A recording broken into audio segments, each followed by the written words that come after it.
Welcome everyone. We are super excited to be back after quite a long time, a little break we had. And today we have with us the incredible Kitty Lunn, dancer, teacher, disability activist, and founder of the Infinity Dance Theater, a company which features dancers with disabilities. I actually had the pleasure of hearing Kitty speak at the 2020 virtual NDEO conference, in which I learned a little bit about her life and career. And just in our brief conversation, setting up this interview with Kitty, she expressed how long she's been at it all, which is truly remarkable. And we're just so excited to have you here with us today to learn more about your career and the wealth of wisdom that you have. So welcome, Kitty. I hope I have some wisdom after all of these years. I've learned a few tricks along the way. Yeah. Thank you so much, Kitty, for being on our podcast. And to give our audience some background about you, can you begin with sharing when you began dancing and what styles you do? I started dancing when I was 8 years old. Seems like a lifetime ago. I was always a ballet type. But when I got to the Washington Ballet when I was 15 years old, that was my introduction to the Graham technique. And I fell in love with it because at that time I had very long hair down past my waist, and you could dance with your hair down. Mm-hmm. And you didn't have to cram your feet into point shoes. You could dance barefoot. It was a whole revelation for me. Mm-hmm. That's wonderful. Yeah, it's so cool to hear you talk about the difference between ballet and then when you discovered the modern dance. Yeah. So now in my classes, I teach a 2-hour class, and we start with a Qigong warm-up, a ballet bar, a ballet adagio, some Graham floor work, a Graham adagio, some Horton flat back series, some laterals, and then a Horton balance study. And then I combine all three into this big grand fusion adagio. And the reason I do that is so that the students can get comfortable going from one genre to the next seamlessly. And I work with an incredible musician who's playing the piano and the drums at the same time. Wow. That's so cool how you're able to combine all those different styles. And it sounds like probably produce very versatile dancers, which is obviously something that, you know, the dance world has been striving to kind of. Well, I think it's important. I think it's very important, particularly for dancers with disabilities who have not had much access to any formal dance training, mm-hmm. to have the same access that their non-disabled peers have. And my hope behind the 25 years that I've been teaching is that I can give the students enough for them to go out and take other classes on their own. Mm-hmm. Cut the tether, you know? Because I think it's important to experience other teachers as well. I absolutely agree with that. And now kind of segueing a bit, can you just share a little bit with our audience about your accident that happened? Because this is clearly a pivotal point in your kind of story as a dancer and as a teacher. Oh, 35 years ago, I was leaving my day job. It was a very snowy day. And the place that I worked had marble steps. And I had snow boots on, I wasn't running, I was holding on to the rail, and I hit a piece of ice and slipped and landed on the corner of a marble step and fractured my back. And what happened was the vertebrae shattered and I had bone fragments piercing my cord. So I was in the hospital for 3 years. But the interesting thing about all of this was I was on my way to meet a man that I had just met we were going to have dinner for the first time. And this was before cell phones. So before they carted me away in the ambulance, I gave someone his answering service number. We had live answering services that took messages, live people took messages. So that, because I didn't want him to think I was standing him up. I liked him and I wanted to see him again. So the next thing I knew, he was at the hospital. And I was in for almost 3 years. And we were married very shortly after I got out. Then I was trying to, I used a manual chair at that time. And I was trying to get onto a sidewalk that didn't have a curb cut. And the front caster of my manual chair hit a hole. And I went over backwards and fractured my neck. So that was a whole nother series of hospitalizations. And this past December, I had my 6th spinal surgery. Wow. I'm so grateful that I am a dancer, because going through all of this and having a knowledge of how the body works, I can't imagine going through all of this and not knowing how your body works. And being able to work with the physical therapist to help them help me. Yeah. So, yeah, that was a long time ago, but in some ways it was yesterday. Yeah, I bet it really shaped your story and everything that you're going through now. And I just can't even fathom what that must have been like. And well, it was devastating. Yeah. I had been a dancer since I was 8 years old. And of course I thought my dancing days were over. Right. Well, it's great that you're still able to find though dance inside. Well, here's the thing. Mm-hmm. You don't know until you're tested. Now, I'm not trying to insinuate this piece of cake. This was easy. It was not easy. I became severely depressed to the point I tried to take my own life, because being a dancer was intrinsically who I was. It was very closely tied into my identity. It's one thing if a dancer makes a decision on her own or his own to stop dancing and do something else, but it's an entirely different kettle of fish if you feel like your identity has been stripped from you. And I didn't know who I was anymore. But my husband to be at that time would tell you he was physically challenged in a room full of dancers, being very tall and 2 left feet. He said to me one day, well, if you want to dance, what's stopping you? I was stopping me. Fear was stopping me. In the meantime, they sent a physical therapist to my bedside in the other room where my piano is now. I had a hospital bed there, and she had been a dancer. So we had a common vocabulary.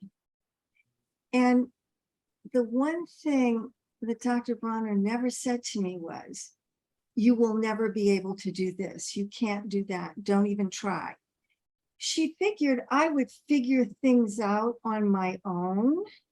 And she wanted to see how much I could do rather than filling my head with everything I couldn't do. And as it turned out, I could do quite a lot. So she taught me safe transfers.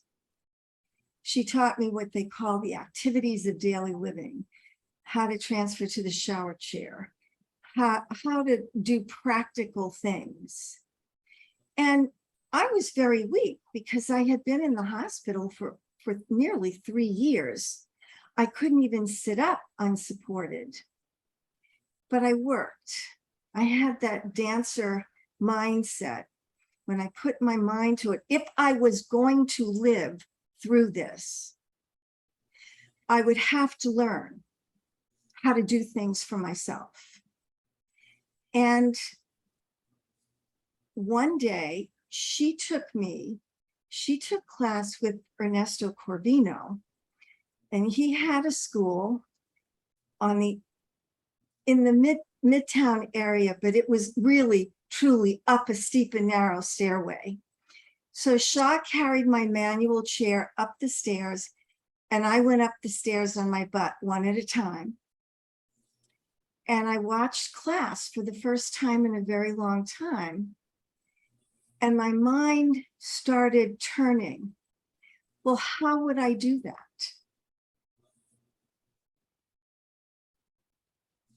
So we made a target date, Shaw and I did, as to when I would put my money on the table and go back to class.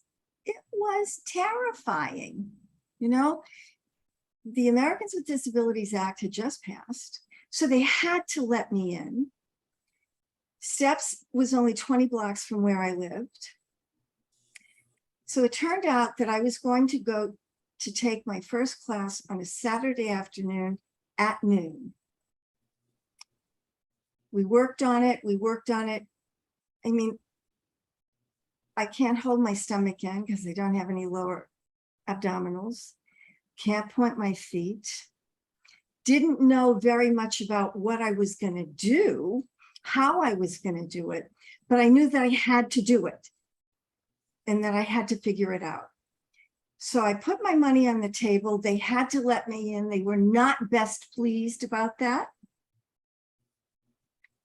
But Paloma Herrera and Vladimir Malakov made a place for me at the bar. And I knew I was going to be okay. Once I heard the music, and I don't use the word adapt, I use the word transpose, because adapt seems less than.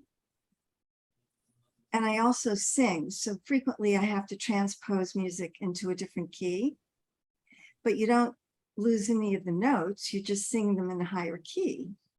Right.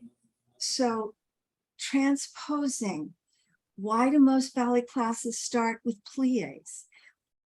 How could I do a demi-plie? Well, my work with Martha Graham at the Washington Ballet, demi-plie became a shallow contraction and a grand plie became a deeper contraction. Why? Because why do we do pliés? You want to start sending the blood flow to the legs, to the calf muscles. You want, in a grand plie in first position, you want to start opening that Achilles tendon. So what on me corresponded to that? And that was my torso.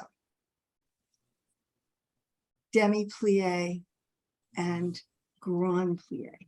And what I also learned is that when I do a grand plie and I'm contracting and the head is the last thing, I get a nice stretch in my cervical vertebrae. That helps. So then I was on a roll. Tandus, how many teachers in the entire universe use their arms and their hands to demonstrate? So my shoulder became my hip, turning out from my shoulder the same way I turned out from my hip. So the arm and the wrist and the hand and the fingers became my legs, my knees, my ankles, my feet, and my toes. And it was amazing to me how really similar, how much the process was the same. And rondejant, turning out from my shoulder, all of that inspired me to figure out, well, what about frappes? Well, when you use a manual wheelchair, you're not moving it, sawing back and forth like you're sawing a log. You're pushing down on the wheel, down on the wheel. And what does frappe do? Frappe goes down and it goes down. So I was able to transpose a bar.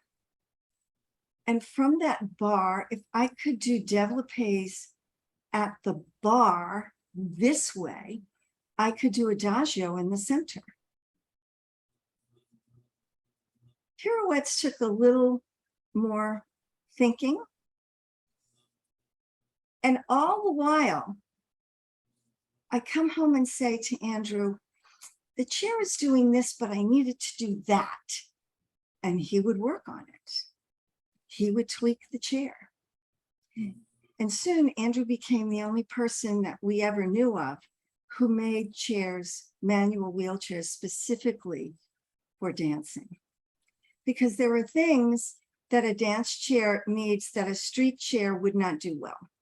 First of all, my chair weighs 17 pounds and has no brakes. I use racing tires. So I can move my manual chair, that chair right there, with my fingertips. And on a smooth surface, I can get a lot of bang for the buck with one push, and I can roll faster than anyone can bourrée on point. Mm-hmm. So for me, then it started feeling like ice dancing, like in the Olympics. And I got very excited and I watched the Olympics and I would steal from them. I would steal from the ice dancers. If they can do that, how can I transpose that to work on my chair?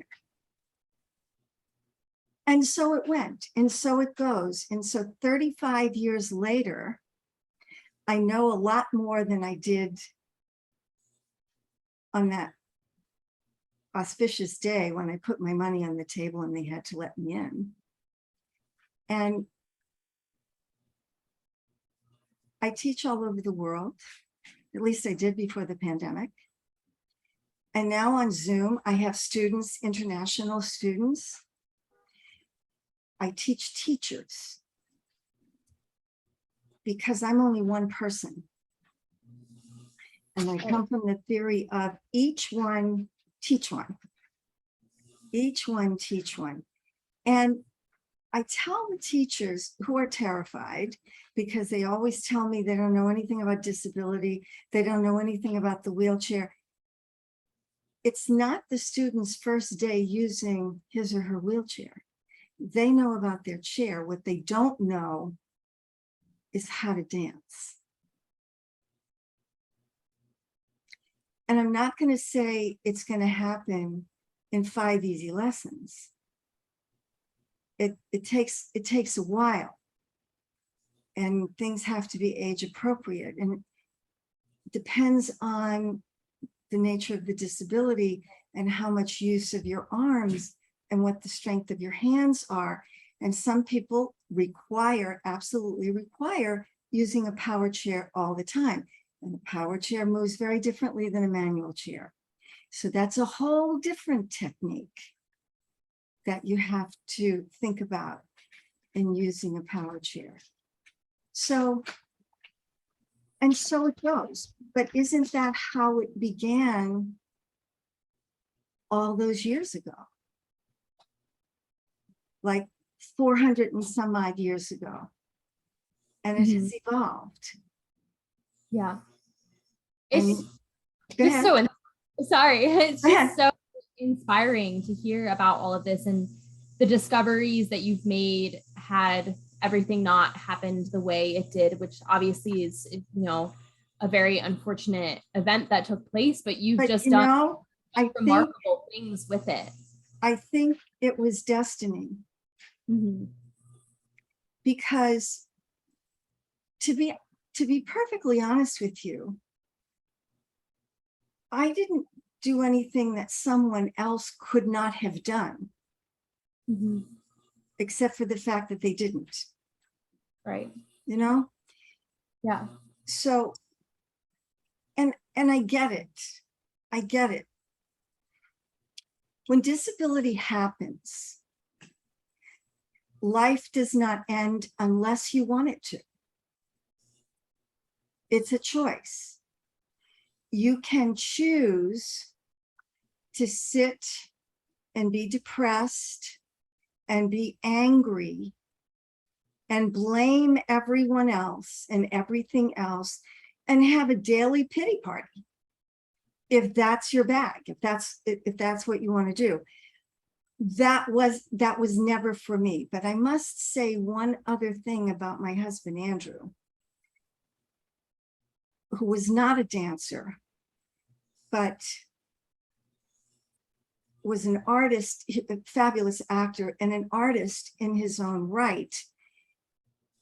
Andrew was my rehearsal director, and he had a tremendous eye, a theatrical eye. He knew spacing, and he knew when something worked and it didn't. He didn't know a pas de bourrée from a chassé, but if it wasn't working, he knew something was not working.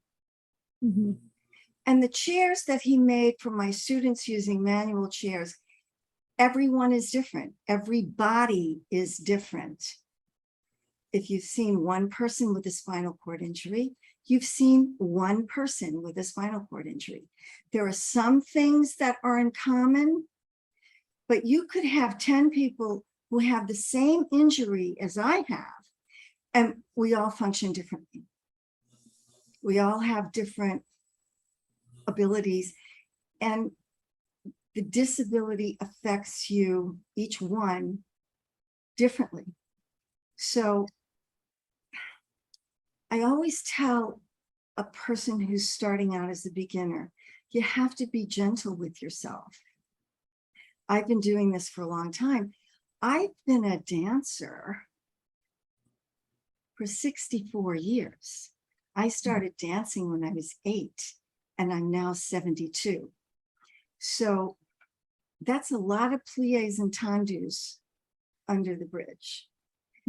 So you're not, I get this from beginners all the time. I'm never going to look like you.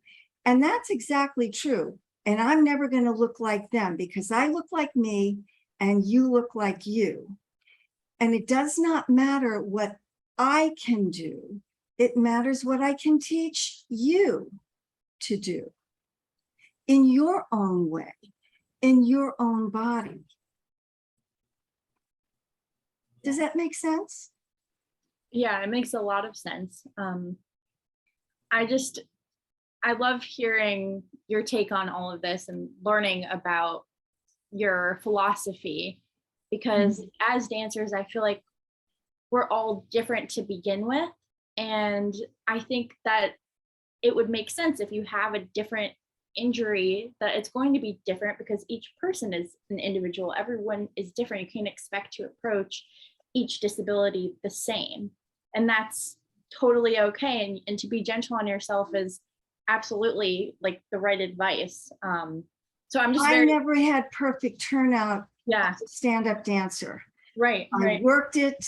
I laid on the floor in a frog position. I did all of that stuff. Some people were much more hypermobile than I was, and they had perfect turnout. I had to work for every inch of turnout that I had. I had to work for my extension. However, being a compact kind of person, I could jump and I could turn, and I had very strong feet. I could stand on point in my bare feet. So we all have different gifts, and we all bring our gifts to the table. But it's a funny thing about dancers, because our instrument is our bodies and ourselves, and we're always looking in the mirror and judging ourselves against whoever's standing next to us. We don't want to be like ourselves. When I was at the Washington Ballet, the great Agnes DeMille came as a guest artist. Now, Agnes DeMille had bosoms and she had a nice round bum. She would never have been considered having a perfect ballet body. So one day, now, trust me, I was like 16 years old, knew nothing. Think you know everything, but you know nothing. And so I asked her after class, did she think it was a good idea? I was fantasizing about getting a bone transplant in my legs so I would be taller, because Mr. Balanchine wanted you to be 6 feet tall on point. And on a good day, if I stood up very, very tall, I was 5'4". So what was I going to do? I had to get a bone transplant. And Miss DeMille took my face in her hands and she said, Kitty, dear, you have to learn to dance in the body you have. Of course, I didn't like the body I had. She didn't understand anything, you know? I was 16. She didn't understand anything. However, fast forward after my accident, I'm in the hospital, couldn't sleep. Ted Koppel was doing Nightline, and a lot of students from Gallaudet University were up in arms. I didn't know any deaf people. I didn't know about Gallaudet University, and their hands were flying like this. And what the thing was, and at that time, the 125-year history of Gallaudet, they had never had a deaf president of the college, of the university, and the faculty was not required to know American Sign Language. The students were required to read lips. Wow. Yeah, wow. So although that disability was different than my disability, I knew it had something to do in common with me. I didn't know what, but later I came to understand otherness, you know? After I got out of the hospital, even before Andrew and I were married, the first time we were going to go out to dinner, just in the neighborhood, not a fancy place, just in the neighborhood. And we're waiting online to be seated, and other people were being seated who had come in after us. And I asked the hostess, and she said, well, I'm waiting for the table in the back by the kitchen to open up because people don't want to see this when they're eating. Like, seeing me sitting in my wheelchair was going to make somebody lose their appetite. I became an activist the next day. Yeah. Now, actually, kind of segueing off of that a little bit, Kitty, how did it take for people to latch onto this idea of what you were doing with Infinity Dance Theater? Did it take time, or was there kind of It's still taking time. So yeah, it's still taking time. There are still a lot of people in the dance world who do not believe that what I do is dancing.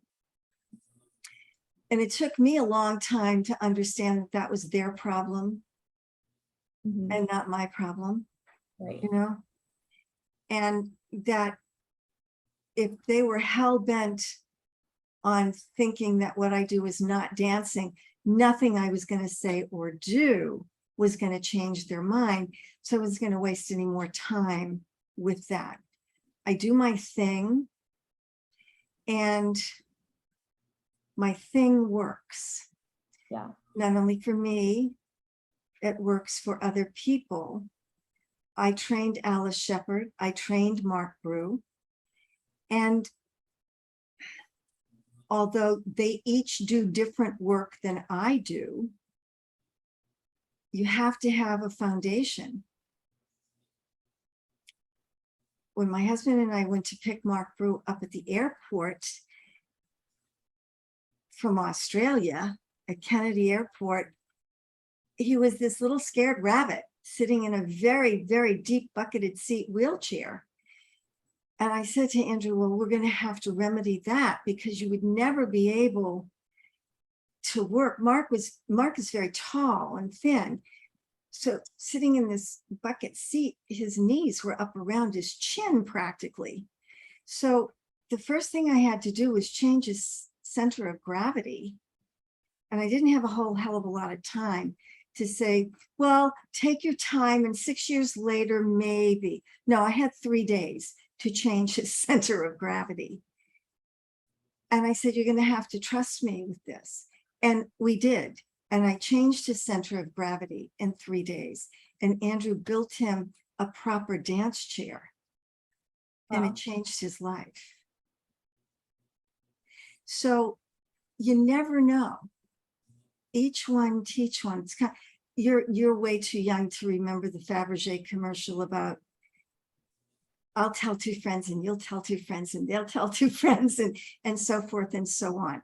But that's kind of how it goes, you know? Mm-hmm. How did anyone start dancing? Yeah. Passed down from Louis XIV through the French court. Mr. Balanchine started dancing in Russia. He had a kind of a different take on it than Ruth St. Denis. Ruth St. Denis was doing dances sitting down over 100 years ago. Martha Graham's Lamentations, her butt never comes off that cube. So sitting down was not the issue. The medical device was the issue. People were focused on the medical device. Yeah. It's And so interesting. I don't teach from the medical model. I teach from the artistic model. Because if Baryshnikov puts someone in a rolling office chair, for example, well, that might be very creative and very interesting. But the minute someone sees a wheelchair, they already have a preconceived idea as to what that means. Mm-hmm. And I didn't know when I first became disabled that anyone who uses a wheelchair is also very hard of hearing. They think that we're simple-minded and hard of hearing. And they start talking very loudly and very clearly. And some people will ask the most astonishing questions waiting for a bus. Waiting for a bus, woman asks me, how do you go to the bathroom? Can you have sex? To which I said, yes, early and often. So, I mean, would they dare ask a non-disabled person those same questions? No. I'm really sorry to hear that you've had some of those. Well, you know, ignorance is not against the law. Discrimination is against the law, but ignorance is not against the law. What else do you want to know? Well, Kitty, thank you so much again for sharing this whole story. I just keep getting more and more inspired by you by the minute. And I'm sure our audience will too. I want to ask a little bit more about Infinity Dance Theater, and I'm curious where your company performs and if you're doing any performing right now, or if that's been kind of sidelined because of the pandemic. Well, here's the thing with the pandemic, you know, I'm still teaching on Zoom because the population that I teach to is mostly immunocompromised, including myself. And so I'm not really ready to go into a room with 25 other people. So I'm working myself up to go back into class, but I take class every day on Zoom, the same class that I would take in the studio. And right now, what I'm really concentrating on, I have a non-disabled assistant, Luisa Rigetto. She's from Brazil. She's fabulous. Legs that begin at her earlobes. I thought I would hate her, but I actually love her, you know? So we have developed what I call my thesis. So we have this program that we created, ballet bar. She's doing the standing version, I'm doing the seated version. the adagio. I'm doing the seated version. She's doing the standing version. And you see us side by side doing this so that the context makes sense. She's the one who has the teaching certificate in Graham. So Louisa leads all of the Graham stuff. And I learned Horton technique after I was already in the chair from Milton Myers. So we combine all of that and we're taking it on the road to Atlanta to the NDEO big national conference where all the teachers come, dance education majors come, and they're going to see, because I am very tired of people saying, I don't know what to do. The ADA is 30 years old. You don't know what to do because you don't want to learn what to do. So what happens when they say, I don't know what to do, they don't do anything about it. And if they do anything, it's just creative movement stuff. So then I said, well, we need to create a piece of choreography that couldn't possibly do in this apartment.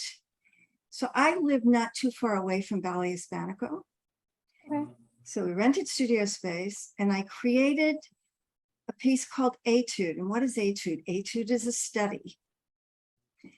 And in this Etude piece of choreography, in 4 minutes, we have ballet, you have Graham, and you have Horton. A lot of the things that they're going to see in those adagios. So I also subscribe to the Doris Humphrey feeling about dance, that every dance is too long. That, I mean, I went to see a dance performance last night. It was an hour and 45 minutes of dancing and a 20-minute intermission. So it was 2 hours and 5 minutes of my time. And they had said everything that they needed to say in the first 30 to 45 minutes. And the rest of it was redundancy. When an audience is busy looking at their watch to see when the next intermission is coming so they can either go to the bathroom, get a drink at the bar, or leave, then the dance is too long. I'm not saying that it wasn't good work. It just didn't need to be 2 hours and 5 minutes long. I feel like that's very self-indulgent. So my Etudes piece is only 4 minutes long because they will have sat through the whole other stuff. But I wanted to do this piece to show them that the technique goes right into the choreography, because after all, what is technique for?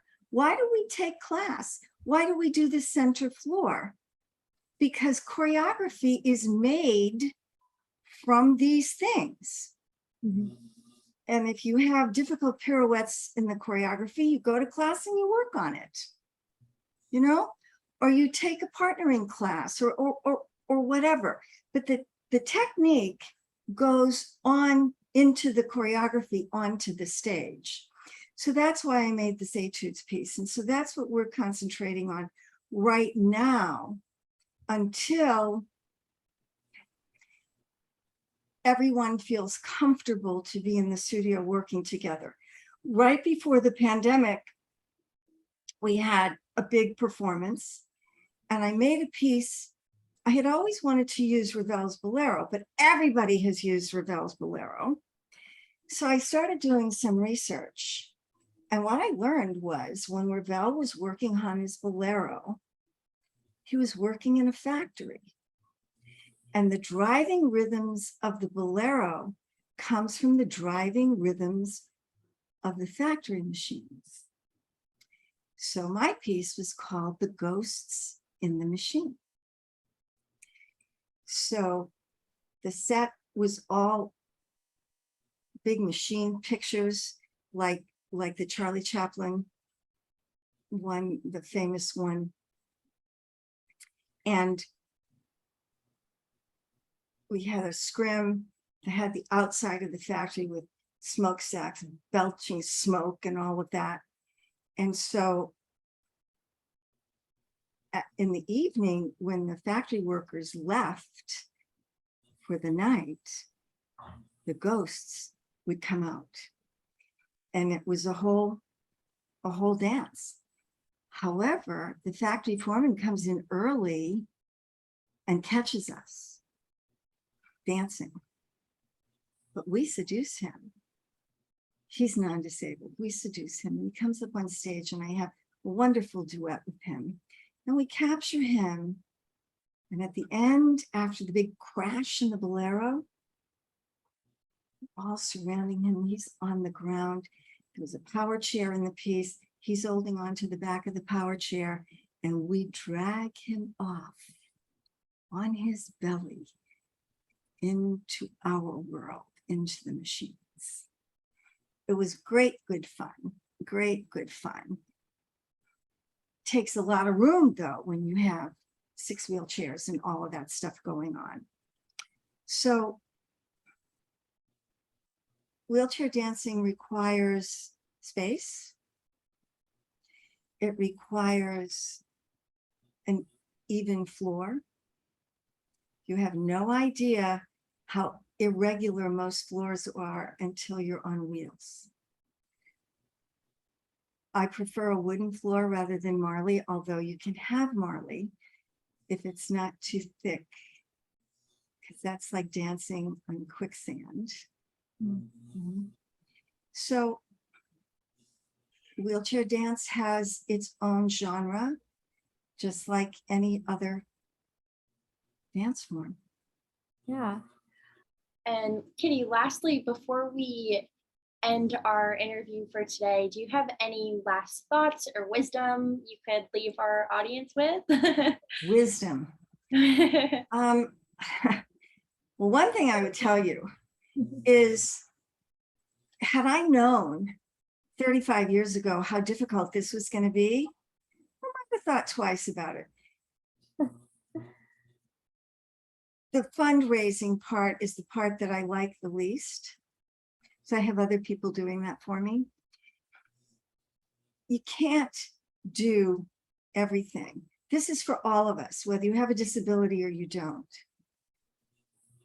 No one person can do everything. And so for the micromanagers out there who feel like they're the only ones who can get this done and it can't be done correctly unless they do it, give it up. Give that up, because I learned a long time ago, I don't have grant writing skills, but my grant writer doesn't have choreographic skills either. So each one brings to the table their gift, and it does take a village. It does take a village, but you have to start somewhere. And it's very expensive. It is very, dance is very expensive. Taking class is very expensive. In New York, it's gotten so ridiculously expensive. That's why I don't charge for my classes. I get grant money that funds the classes, because for the population that I teach, $22 for a dance class might be half of their phone bill. You know, so for me, it's much more important that a person have the opportunity to be exposed than impoverished. Right. I think that's really important and really honorable that you recognize that and work to make what you do as accessible as possible. Otherwise, the art form doesn't thrive. I have noticed in the last 5 years or so, maybe 6 years, dance and disability is not so taboo. More people are talking about it. but it takes more than talking about it to get it off the ground. Right. And I pay for class every day, well, at least 5 or 6 days a week. But I know other people cannot do that. So the $10 that I would take from everyone isn't going to make a whole lot of difference in my life, but it could make a whole lot of difference in their life, you know? Yeah. And I would rather they get the exposure and the experience of dancing, because you never know. No teacher knows. You never know where that next talented student is going to come from. That next brilliantly talented student may be living in a homeless shelter, you know, with no possible opportunity to take class. Right.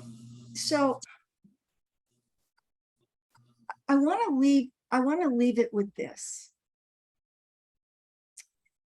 I think one of the worst forms of discrimination there is for one person to determine what another person is capable of learning. We all learn differently. Some need one-on-one, and some have a very natural aptitude for it. But we're all capable, if we're alive, if we are breathing,